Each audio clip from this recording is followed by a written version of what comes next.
ಪ್ರಧಾನಮಂತ್ರಿ ರಾಷ್ಟ್ರೀಯ ಬಾಲ ಪುರಸ್ಕಾರ 2022ರ ಪುರಸ್ಕಾರ ಮಂಗಳೂರಿನ ರೆಮೋನಾ ಇಬೆಟ್ಟೆ ಪೆರೇರಿಯಾ ಅವರ ಮುಡಿಗೇರಿದೆ.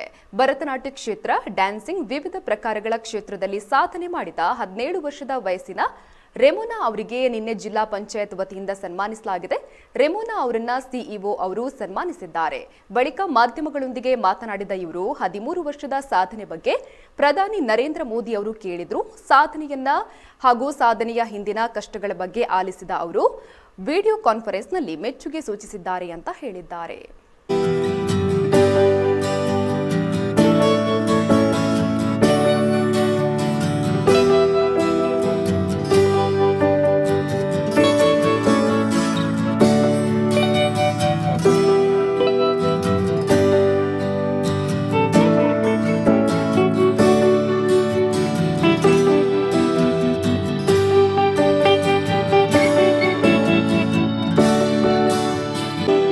ತುಂಬ ಖುಷಿ ಆಗ್ತಾ ಇದೆ. ಯಾಕಂದರೆ ನಾವು 5 ಇಯರ್ಸಿಂದ ತುಂಬ ಟ್ರೈ ಮಾಡ್ತಾ ಇದ್ದೆವು ಮತ್ತು ತುಂಬ ಕಾಂಪಿಟೇಟಿವ್ ಸಹ ಇದೆ ಇದು ಫೀಲ್ಡಲ್ಲಿ, ಕಲ್ಚರಲ್ ಫೀಲ್ಡಲ್ಲಿ. ಸೊ ತುಂಬ ಖುಷಿ ಆಗ್ತಾ ಇದೆ ದಿಸ್ ಇಯರ್ ನಾನು ಸೆಲೆಕ್ಟ್ ಆಗಿದೆ ಅಂತ.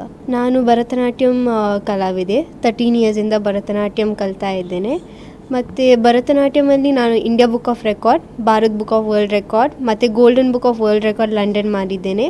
ಅಸಾಧಾರಣ ಪ್ರಶಸ್ತಿ ಡಿಸ್ಟ್ರಿಕ್ಟ್ ಗೌರ್ಮೆಂಟಿಂದ ಮತ್ತು ಬಾಲ್ ಗೌರವ್ ಪ್ರಶಸ್ತಿ ಸ್ಟೇಟ್ ಗೌರ್ಮೆಂಟಿಂದ. ಸೊ ನನಗೆ speaking with the honourable prime minister, it was a very honourable moment for me. ಮತ್ತು ತುಂಬ ಖುಷಿ ಆಗ್ತಾ ಇದೆ ಆ್ಯಂಡ್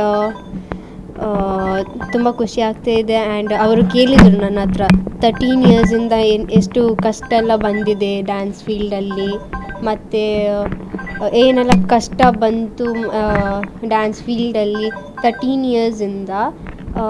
ನಾನು ಫೈರ್ ಮತ್ತು ಗ್ಲಾಸ್ ಪೀಸಸ್ ಎಲ್ಲ ಯೂಸ್ ಮಾಡ್ತಾ ಇದ್ದೇನೆ. ಅದರಲ್ಲಿ ಲೈಕ್ ಹೇಗೆ ಧೈರ್ಯ ಬಂತು ಮತ್ತು ಫ್ಯೂಚರಲ್ಲಿ ಏನು ಮಾಡ್ತಿ ಅಂತ ಅದು ಸಹ ಕೇಳಿದರು ನನ್ನ ಹತ್ರ. ನಿಖರ ಸುದ್ದಿ, ಸದಭಿರುಚಿಯ ಕಾರ್ಯಕ್ರಮ. ನೀವು ನೋಡ್ತಾ ಇದ್ದೀರಾ ಕಹಳೆ ನ್ಯೂಸ್, ಸಮಾಜದ ಜಾಗೃತಿಗಾಗಿ ವಸ್ತುನಿಷ್ಠ ವರದಿ.